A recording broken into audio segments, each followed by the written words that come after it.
Bom, pessoal, boa tarde. Obrigado pela oportunidade de conversar com vocês.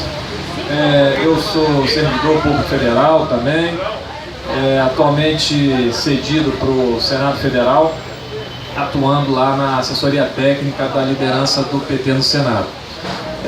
Eu mandei uma apresentação para vocês, assim, que a gente tem feito lá para os nossos senadores, para explicar um pouco esse pacote fiscal encaminhado pelo governo, né, pelo líder do governo, na verdade, para o Congresso. E aí eu vou falar aqui não vou usar todos os elementos que tem nessa apresentação para não cansar muito vocês, e vou tentar falar de uma maneira mais simples, assim, qual é a lógica e os pontos mais críticos para os servidores e o serviço público dessas PECs. São 3 propostas de emenda à Constituição, né, que o governo está defendendo. 2 delas já estão na pauta da Comissão de Constituição e Justiça do Senado para amanhã, na quarta-feira, né? E nós estamos defendendo, já adianto aqui, a bancada do Partido dos Trabalhadores está defendendo, junto com outros senadores da oposição, que haja audiências públicas para debater os impactos dessas propostas sobre a vida do servidor público e do serviço público. É muito importante, né? Porque na Previdência a gente já passou por isso. É muito importante que a gente entenda o seguinte: não tem uma divisão entre servidor e serviço público, né? Porque eles costumam dizer o seguinte: olha, nós defendemos o serviço público contra o servidor, né? Então, na reforma da Previdência eles diziam: não, precisa reduzir a aposentadoria em até 50%, 50%, porque a gente quer outros serviços públicos, né? E a gente já viu que esse argumento é mentiroso. Eles fizeram a reforma da Previdência e não vão ampliar R$1 em educação, saúde e outras políticas. Agora, o debate é mais ou menos o mesmo que o da reforma da Previdência. O que eles dizem? Em vez de ser o gasto da Previdência, é o gasto de pessoal que está no foco do governo. São cortes nos gastos de pessoal. E qual é o problema? A despesa de pessoal é uma despesa classificada como obrigatória, ou seja, o governo é obrigado, né, em princípio, a pagar o salário dos servidores e das servidoras públicas. O ponto principal que eu acho que tem que ficar claro aqui pra gente é assim: o governo está propondo, né, tem várias medidas, mas acho que a medida assim, mais relevante da gente entender é a seguinte: o governo está propondo um mecanismo constitucional, né, um texto lá na Constituição, em que ele pode decretar uma espécie de estado de emergência fiscal. Que nem os governos decretam estado de emergência quando chove muito, quando tem seca, né? Aqui o governo vai poder, tanto da União, aqui o federal, como dos estados e dos municípios, decretar uma espécie de estado de emergência fiscal. Ou seja, o governo está com suas contas públicas em desordem, e toda vez que houver a decretação desse estado de emergência, ele pode tomar uma série de medidas excepcionais, né? Por isso que muitos de nós estamos chamando essa PEC ou essas PECs, na verdade, de uma espécie de AI-5 econômico, porque, na verdade, o que elas autorizam é que o governo, inclusive, reduza o salário dos servidores públicos se ele decretar essa emergência fiscal. Então, aquilo que era um gasto obrigatório, aquilo que era um gasto que o governo é obrigado a fazer, que é o salário do servidor público em todas as áreas, educação, saúde, previdência, etc., ele pode reduzir esse salário quando houver esse estado de emergência fiscal. E aí qual é o grande problema, né? Eu não vou entrar aqui num debate mais técnico das regras fiscais, mas na prática, para ser muito simples, o governo está dizendo o seguinte: eu posso decretar esse estado de emergência fiscal, no caso da União, né, do governo federal, quando a gente estiver descumprindo uma regra na Constituição que chama a regra de ouro, né, que é uma regra que proíbe um determinado grau de endividamento. Ou seja, se a dívida pública alcançar um determinado patamar, né, acima das despesas de capital, isso é uma questão mais técnica que a gente não precisa aqui esmiuçar, o governo fica automaticamente autorizado a decretar a emergência fiscal. E o que eu quero dizer a vocês que é o grande problema? O problema é que essa regra já está sendo descumprida. Então o governo, né, criou essa regra, que é uma espécie que tecnicamente chama-se um gatilho, né? Você ativa esse gatilho e pode reduzir, entre outras coisas, os salários dos servidores. Como essa regra já está sendo descumprida, aprovada a PEC, o governo federal vai entrar automaticamente em emergência fiscal. Automaticamente. Promulgada a PEC, automaticamente entra o governo federal, a União, nesse estado de emergência fiscal. E nesse estado de emergência fiscal, uma série de garantias, inclusive constitucionais, ficam de lado. Por isso que eu estou chamando de uma espécie de AI-5 econômico. O governo pode fazer coisas que ele não poderia fora do estado de emergência fiscal. E além de ser um estado permanente de emergência, ele também vai ser um estado, digamos assim, perene. Ou seja, você vai ficar um bom tempo, pela situação da nossa economia, descumprindo essa regra chamada regra de ouro, tá certo? Pelo menos até 2024. Então vejam, nós estamos falando de uma emergência fiscal que seria automática com a promulgação da PEC, se o Congresso Nacional aprová-la, e ao mesmo tempo ela seria praticamente permanente, ela duraria pelo menos aí uns 5, 6 anos, os 5, 6 próximos anos. Bom, nesse estado de emergência fiscal imediato e permanente, o governo pode fazer uma série de coisas com seus gastos públicos. Uma delas é a redução de até 25% do salário dos servidores, com redução proporcional da jornada de trabalho. Então, promulgada a PEC, o governo prepara um decreto e diz o seguinte, essas áreas aqui vão passar a ter redução de jornada, os servidores, né, de até 25% e com a redução proporcional do salário. Então, um companheiro aqui que recebe um salário de R$2.000, por exemplo, ele vai perder 25% ou até 25% deste salário e adequará a sua carga horária a este novo valor. Até, repito, que o estado de emergência fiscal passe. Só que eu posso assegurar a vocês, né, qualquer um que conhece um pouco de economia sabe disso, este estado de emergência fiscal, repito, perdurará no caso do governo federal pelo menos até 2024. Ou seja, a gente passaria aí no mínimo uns 5, 6 anos com redução salarial de até 25%, acompanhado da mesma redução na jornada de trabalho, né? Não dá para a gente aprofundar aqui o debate econômico, mas eu posso assegurar a vocês, né, que é muito questionável este estado de emergência fiscal. Ou seja, nós temos uma série de indicadores fiscais, né, que mostram que, na verdade, o Brasil não está em emergência fiscal. A rigor, a economia brasileira cresce pouco, gera pouca arrecadação, e quanto mais gastos eles cortam, pior fica a situação da economia. Porque, por exemplo, nesse caso, eles vão cortar salários, as pessoas vão consumir menos, eles cortam investimentos públicos, projetos como Minha Casa Minha Vida, e isso vai piorando a situação da economia. E aí a economia piora, o governo arrecada menos, e ele vai ficar mantendo essa situação de emergência fiscal em um período de tempo tão grande que a gente pode dizer que na prática a gente vai conviver com salários até 25% menores por um bom tempo, né?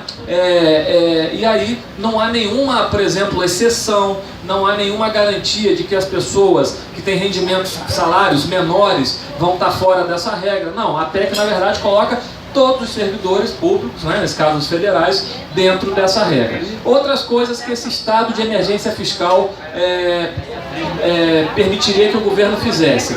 Não poderá haver valorização real do salário mínimo em todo esse período da emergência fiscal. Fica proibida, né, a valorização real do salário mínimo. Então as pessoas que ganham o salário mínimo, os aposentados da Previdência, os trabalhadores que ainda estão no mercado de trabalho deixam de contar com a valorização real do salário mínimo. As pessoas que recebem Bolsa Família, também o benefício não vai poder ser ampliado acima da inflação. Ainda no campo do Serviço Público Federal, ficam proibidos os concursos públicos, ficam proibidos os aumentos. Então vejam, na verdade o que o governo está garantido é que quando, por exemplo, o movimento dos trabalhadores fizer uma reivindicação de aumento salarial, ele não vai dizer assim, eu não dou porque eu não quero. Ele vai dizer, eu não dou porque a PEC proíbe. Eu estou em emergência fiscal, decretei emergência fiscal, não posso dar reajuste, não posso fazer concurso, não posso fazer progressão, ninguém pode progredir na carreira nesse período de emergência fiscal, e além disso, perde-se até 25% do salário com a redução proporcional. Essas são as medidas na área de pessoal. Fora isso, a gente tem aí a proibição, como eu falei, da valorização real do salário mínimo, dos aumentos acima da inflação do Bolsa Família, entre uma série de outras medidas. A proibição, por exemplo, da ampliação do Minha Casa Minha Vida, né? Então, o que eu quero dizer a vocês? Eu acho que essa PEC, não é, ela tem uma extensão tão grande, atinge tantos públicos, que o mais estratégico é que, não é, os servidores públicos se mobilizem, não é, e mostrem ao conjunto da sociedade que todos perderão. Porque na prática, para concluir, como eu já disse, ela permite que o governo faça essa decretação de emergência fiscal, e aí você perde aquelas garantias constitucionais que, por exemplo, o salário é irredutível. Não, o salário é irredutível fora esta redução de até 25% se tiver em emergência fiscal. Então, uma luta que, na verdade, une a pessoa que está aposentada pelo INSS, que ganha um salário mínimo, que não vai poder ter reajuste real, o beneficiário do Bolsa Família, a pessoa que está em busca da sua casa, que não vai poder por conta da não ampliação do Minha Casa Minha Vida, e o servidor público, e em última instância, claro, o próprio serviço público. Porque, vamos lá, se a gente pegar aqui os companheiros de uma empresa pública da União que preste serviços diretos à sociedade, a EBSER, por exemplo, dos hospitais universitários, do HUB, é 25% a menos de jornada também, porque é 25% a menos de salário e de jornada. Então, provavelmente haverá uma redução de até 25% na disponibilidade de profissionais de saúde lá no HUB ou em qualquer hospital universitário, né? Isso vale também para as empresas públicas que são dependentes do Tesouro Nacional, né? Que sobrevivem dos recursos públicos. Então, o que nós temos aqui diante de nós, né, é uma autorização que essa Constituição daria para você revogar uma série de garantias e de previsões constitucionais, né, como essas que eu falei. Nesse estado de emergência, que posso repetir aqui, duraria, no caso da União, seria imediato e duraria pelo menos uns 5, 6 anos, né? Então, não tem nem o que fazer, porque a Constituição proibiria todos esses itens, além da perda salarial, proibiria o reajuste, progressão e promoção funcional, proibiria reestruturação de carreiras que aumentem o gasto, proibiria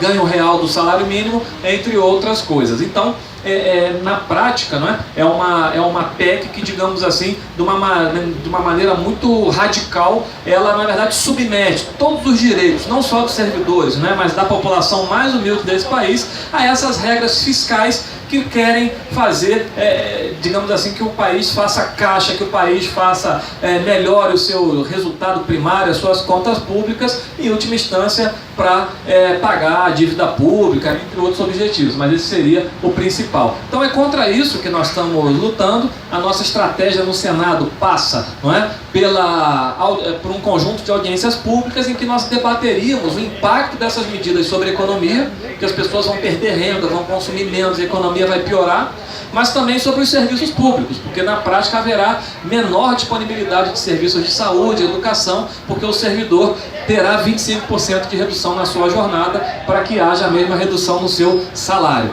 É muito importante, né, a gente conscientizar as pessoas, demonstrar às pessoas o impacto dessa PEC na vida de cada um de nós. Então, essa foi assim, fiz uma fala mais geral para não tomar muito tempo, e aí fico aberto aqui para o diálogo com vocês. Obrigado. Obrigado aí pelas perguntas. Eu vou tentar ser rápido para não tomar muito tempo de vocês. Vou por pessoa aqui que falou para tentar esgotar as questões, né? O Gediel perguntou sobre as outras PECs, porque eu foquei a PEC da emergência fiscal. Aí falando rapidamente, a PEC dos fundos públicos, que também está na pauta da CCJ amanhã, ela, na verdade, assim, o objetivo do governo é desvincular dos fundos públicos cerca de 220 bilhões de reais para resgatar ou amortizar títulos públicos, né, para pagar a dívida pública. A gente levantou, se vocês quiserem em algum momento ver esse material, a gente levantou o impacto sobre um conjunto de fundos, por exemplo, o Fundo Social do pré-sal, né, que foi pensado para canalizar as rendas do pré-sal para a educação, especialmente. Hoje ele tem uma coisa como 20 e poucos bilhões de saldo e ele perderia, né, todo esse valor que hoje é vinculado a políticas específicas, seria utilizado para amortizar a dívida pública. Ou da mesma maneira, o Fundo de Ciência e Tecnologia, Fundo Nacional, né, de Ciência e Tecnologia, ele é o fundo que se utiliza para financiar as políticas públicas da área, teria seus recursos desvinculados. O Fundo Nacional de Cultura, a gente já conversou com o pessoal do audiovisual. Enfim, de modo geral, todos os fundos que não estão criados na Constituição ou não servem para operar receitas vinculadas na Constituição seriam extintos, suas receitas desvinculadas, e o recurso que serve a políticas públicas específicas seria canalizado para o pagamento da dívida. Inclusive nessa PEC, nessa outra PEC, nós temos uma crítica, né, e daí é uma discussão econômica, que além de tudo ela é uma PEC que não cumpriria a função de reduzir o endividamento público. Além de você usar esses 220 bilhões, retirar esses 220 bilhões das políticas públicas, por uma série de razões econômicas que a gente não consegue explorar aqui, no fim das contas você sequer diminuiria a dívida pública. Ficaríamos com uma dívida pública do mesmo tamanho e os recursos desvinculados ou perdidos, né, para as políticas de educação, saúde, cultura, etc. A outra PEC do chamado Pacto Federativo. Na verdade, ela é uma PEC que repete muitos dos dispositivos da emergência fiscal. Um ponto nela que eu destacaria, em outro momento a gente pode conversar com mais calma, é que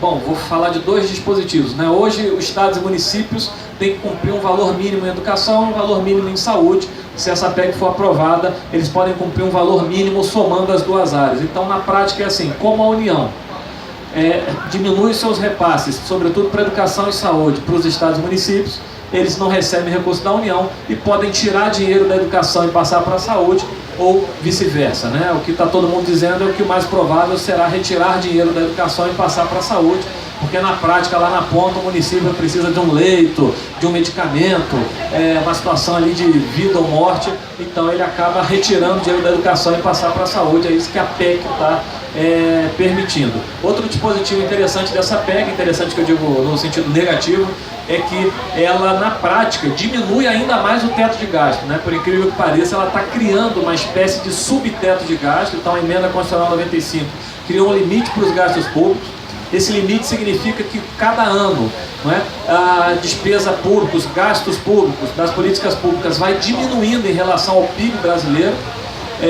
O que ela permite é que você reduza ainda mais esse teto de gasto. Na prática, sem entrar em muitos detalhes, essa PEC então é bastante nociva por um conjunto de dispositivos. O Cocada levantou uma questão que eu botei na minha apresentação e não quis explorar aqui, então é ótimo que você tenha me perguntado, eu te agradeço, que é a questão da Emenda Constitucional 95. Essas PECs que nós conversamos, sobre as quais conversamos aqui, especialmente a emergência fiscal, elas não são apenas os ataques que vêm depois da emenda constitucional do teto de gasto. Elas são emendas que servem para manter essa emenda constitucional do teto de gastos de pé. Por quê? O próprio ministro da Economia falou, né, que elas seriam uma espécie de parede para sustentar o teto de gasto. Porque é muito simples a lógica. Para que o teto de gasto seja respeitado, nos próximos anos você vai ter que reduzir 4 pontos do PIB, que é muita coisa, né? Num PIB de 7 trilhões, 4 pontos de PIB é muita coisa. Você vai ter que ter uma redução enorme nos gastos públicos, mesmo já considerando os efeitos da reforma da Previdência. A reforma da Previdência não enquadra o gasto público no teto de gasto, por incrível que pareça. Quando você vê essa redução, que ela tem que acontecer ali até 2026, é curioso notar o seguinte: vai deixar o gasto público abaixo do que tínhamos antes da Constituição de 88. Então, a Constituição de 88 é um marco, porque passamos a ter políticas universais de saúde, de educação, né, seguridade social. Ela exige que os gastos públicos fiquem menores em relação ao PIB do que eram antes da Constituição. Então, isso mostra com clareza que se trata mesmo de uma desestruturação, não do servidor público, mas do serviço público. E vai depender de nós, né, essa capacidade de explicar que o que está em jogo é a redução e a desestruturação, a destruição dos serviços públicos. Porque, vejam, Quando eu digo que posso, ativada a emergência fiscal, reduzir até 25% do salário de cada um de nós, no fim das contas o que eu estou querendo garantir é o quê? Que a despesa pública se reduza para caber dentro do teto de gasto. Essa é a lógica. Essas PECs são uma espécie de continuidade e garantia do teto de gasto. Bom, para passar agora para o Moisés, ele pergunta concretamente, empresas estatais, né, empregados públicos das empresas estatais estão dentro da PEC? Sim, quando os recursos estão no orçamento da União. São as chamadas empresas dependentes, que é o caso da Conab, né, que eu acho que é o seu caso, é o caso da EBSER, é o caso da... outra empresa dependente aí, especialista, né? Embrapa, a Imbel, né? Então, assim, todas as empresas cujos recursos estão no orçamento são as chamadas empresas dependentes. Essa questão da redução da jornada e do salário se aplica também. Então, sim, os companheiros da Conab estão compreendidos. Aposentado está compreendido? Não. Aposentado não está compreendido porque se trata da redução da jornada, né? E aí não se aplica às aposentadorias. O Moisés também falou sobre a questão da inflação. É isso, é uma combinação bombástica de aumento do preço, por exemplo, das proteínas, que se manterá, segundo as estimativas aí até do mercado para 2020, com redução de salário, né? Então você pega um companheiro que vai perder 25% do salário, com aumento de itens básicos como carnes e combustíveis, o efeito sobre a vida de cada um de nós realmente é grande. Bom, o Chico perguntou, né, Chico, para onde vão os recursos. Tanto na PEC da emergência como na PEC dos fundos, o dispositivo é explícito. Você pode, no caso da PEC dos fundos é assim, desvincula os fundos, ou seja, os recursos que estão vinculados à cultura, educação, saúde, etc., deixam de estar vinculados e passam a pagar a dívida, é isso, é explícito, não é interpretativo, e neste caso aqui da PEC da emergência fiscal, ativada a emergência, você também pode utilizar todo o saldo financeiro que tem nesses fundos para pagar a dívida e pode fazer também, que é um negócio muito absurdo, assim, o excesso de arrecadação. O que é o excesso de arrecadação? É assim, você previu na lei do orçamento que uma determinada fonte, por exemplo, explorou o pré-sal, os royalties foram calculados com barril de petróleo a um preço X, o preço subiu, você vai arrecadar mais, correto? Toda arrecadação maior do que o previsto é excesso de arrecadação. Esse excesso de arrecadação é todo drenado para o pagamento da dívida. Então vejam, quando você diz assim, não há recursos para ampliar, por exemplo, os gastos de educação, na verdade, tanto há recursos que eles estão prevendo que o excesso de arrecadação é drenado para o pagamento da dívida, né? Isso demonstra claramente, por sinal nós temos dito isso. O que falta ao Brasil não é dinheiro, né? O Brasil tem mais de 1 trilhão na conta única do Tesouro Nacional. O que se construiu é um conjunto de regras de gasto que impedem que o governo gaste. E agora não só impedem, como ativam esses dispositivos para reduzir despesas, para não fazer despesas que eram inclusive obrigatórias, né? Uma outra coisa, mas eu esqueci de comentar, que está na PEC da emergência fiscal, todo trabalhador, né, que tem direito ao abono salarial, ou seja, todo mundo que ganha até 2 salários mínimos, né, essa foi uma conquista nossa na PEC da Previdência, porque eles queriam cortar e nós conseguimos segurar. O abono salarial que é pago a esses trabalhadores, aquele valor de até um salário mínimo por ano, né, que é pago o recurso do PIS, né, que é pago a todo trabalhador que recebe até 2 salários mínimos, ele também deixará de ser obrigatório. E nesse caso nem precisa da tal emergência fiscal. Então, na verdade, é um recurso que ajuda ali na vida do trabalhador, um dinheirinho extra que ele recebe para pagar uma dívida, para fazer uma conta, e ele perde esse valor. Bom, a Cleusa perguntou dos aposentados, eu já falei, né, que eles não estão compreendidos, porque aqui se trata de redução de jornada e de salário, então os aposentados estão fora. O João França não fez assim uma pergunta específica, eu só quero lembrar que como ele é do Ministério da Educação, assim como o Daniel, né, o Ministério da Educação, acho que de longe, ou as políticas de educação, melhor dizendo, de longe, são as que mais sofrerão impacto dessas PECs, porque, por exemplo, essa desvinculação de recursos, o Fundo Social é profundamente afetado, e metade do Fundo Social é destinado à educação, tem mais de 20 bilhões hoje parados no Fundo Social, né? Então a tunga sobre a educação é pelo menos de uns 10 bilhões por ano, em 10 anos são 100 bilhões. Da mesma maneira, eu já vou adiantar uma resposta, os estados e municípios estão compreendidos, os servidores também poderão perder 25% do salário, sim, E aí, é claro, né, nos estados e municípios, em boa medida, a folha salarial é composta por trabalhadores, por servidores das áreas de educação, saúde e nos estados de segurança. Então, só vão ser profundamente afetados. Além disso, a outra PEC lá do Pacto Federativo, que o Gediel pediu para eu comentar, ela na prática ela vai autorizar uma redução expressiva de gastos nos estados e municípios da educação para financiar os déficits de saúde, né? Isso certamente acontecerá. Então, assim, a área de educação, certamente as políticas de educação são as que mais sofrerão o impacto dessas três PECs juntas. O Cardone pergunta, então, quais servidores estão fora, né? A única hipótese de servidor fora, em qualquer órgão ou poder, são aqueles casos de promoção, que não são progressão. A progressão está dentro, fica proibida a progressão funcional quando estiver em emergência fiscal.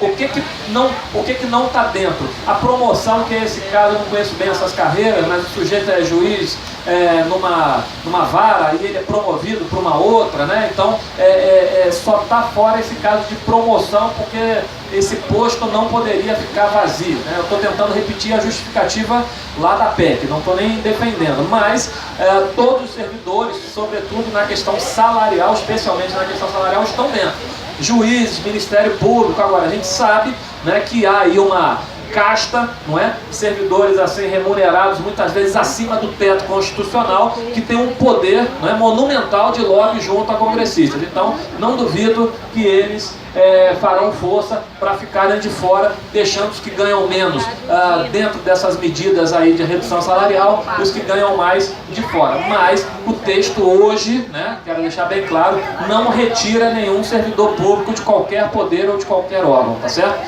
Dessas medidas de redução salarial. Ainda o Cardone, estou chegando já pertinho do fim, pergunta por que é imediato o gatilho. Eu não quis explorar muito assim a linguagem mais técnica aqui para a gente abrir, mas te agradeço a pergunta que dá a oportunidade da gente explicar. Tem uma regra que está na Constituição, isso é desde 88, que chama a regra de ouro. A regra de ouro diz o seguinte: toda vez, né, que a dívida superar as despesas de capital, que são basicamente o que? Os investimentos públicos e a amortização da dívida, ou seja, somando essas despesas, toda vez que eu tiver que fazer dívida acima desse montante, eu estou descumprindo a regra de ouro, chamada regra de ouro. Bom, qual seria a lógica dessa regra, né, quando foi pensada lá na Constituição? Proteger as gerações futuras, porque as despesas correntes que não são as de capital, são associadas aos gastos, digamos assim, do dia a dia. Então precisaria proteger as gerações futuras. Se endividar hoje para fazer despesas correntes, né, que não são as de capital, seria desproteger as gerações futuras. Essa regra é uma enorme bobagem, né, porque, por exemplo, a despesa de saúde e de educação, ela é fundamentalmente corrente. Você precisa, por exemplo, estruturar os serviços públicos no hospital, numa UPA, e isso é uma despesa para a geração atual e futura, obviamente. Então a despesa corrente não é uma despesa com o cafezinho da repartição, entende? Então a regra de ouro, na verdade, precisaria ser repensada, revista. E o que eles estão fazendo? Como ela está sendo descumprida? Por quê? Porque a gente não consegue tirar o país da crise há 5 anos, não há recado. Como não há recado, eu tenho que financiar os gastos públicos com dívida, eu descumpro a regra de ouro e, portanto, dada a situação econômica do país, que tenderá a piorar com esse receituário que só diminui os gastos, a regra de ouro estará mantida para os próximos anos. Por isso que eu disse que ela é imediata e estará mantida para os próximos anos. O que eles fizeram? Eles não procuraram pensar o que é uma emergência fiscal. Eles pensaram assim: que tipo de indicador eu posso usar que garante a aplicação imediata? Porque, na verdade, o problema não é resolver a emergência fiscal. O problema desse pessoal é que eles querem manter o país nessa dita emergência fiscal para justificar a redução de gastos, especialmente a redução de salários e dos serviços públicos, né?